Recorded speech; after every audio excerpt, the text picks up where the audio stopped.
Je reçois aujourd'hui Pierre Ferracci, qui est président du groupe Alpha, grand spécialiste du social et de l'emploi en France.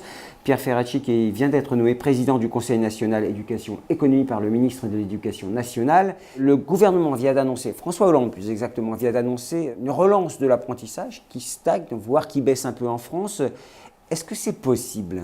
C'est possible, mais les conditions à réunir sont extrêmement précises. Elles concernent à la fois le financement de l'apprentissage, la gouvernance du système. Il y a à la fois les régions, les partenaires sociaux, les entreprises, les organismes collecteurs, les branches qui s'occupent de l'apprentissage. Tout ça est bien beau, mais il faut mettre un peu d'ordre là-dedans parce que l'opacité de la gouvernance est un vrai facteur de blocage pour développer l'apprentissage. Et par ailleurs, le financement en est un autre, puisqu'il y a une partie du financement, ça a été un peu corrigé par la loi Sapin du 5 mars 2014, mais il y a une partie du financement qui ne va pas aux dépenses d'apprentissage. Depuis quelques années, il y a une sorte de dérive vers l'enseignement supérieur. Mais au fond, quel est le problème qu'on ait des apprentis dans les grandes écoles ou dans les universités ? C'est un problème d'équilibre. Comme il n'y a pas des moyens et des ressources illimitées pour développer ce système d'alternance, il faut établir des priorités. Et on vise aujourd'hui 500 000 apprentis. On a donné des chiffres par le passé beaucoup plus importants, mais pour l'instant, on n'en est pas encore à ces 500 000. On va y arriver ?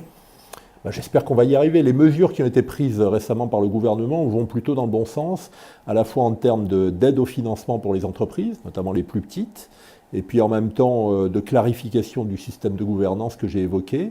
On va amener les régions à coopérer davantage avec les entreprises, de la même façon qu'on va amener l'éducation nationale aussi à se préoccuper davantage de ce système-là. Les entreprises ont un rôle central dans l'apprentissage. Est-ce que vous avez le sentiment qu'elles jouent vraiment le jeu ? Elle pourrait le jouer davantage. L'offre pour les apprentis n'est pas suffisante, mais surtout les formations qui mènent à ce profil d'apprenti ne sont pas toujours suffisantes en nombre et en qualité.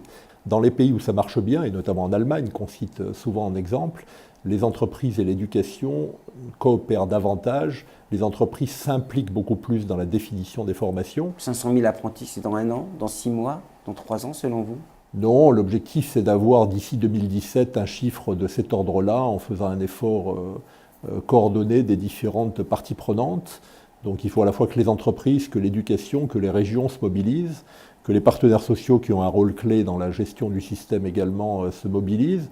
Peut-être que l'on réfléchisse à un rapprochement entre le contrat de professionnalisation et le contrat d'apprentissage, parce qu'il y a deux systèmes un peu différents. C'est la simplification aussi. Mais bien sûr, c'est de la simplification, et puis ça évitera aussi les pertes en ligne de ressources, parce que ça y contribue également. Il faut simplifier le système et faire en sorte que les acteurs, à défaut de disparaître, coopèrent davantage qu'ils ne l'ont fait dans la dernière période.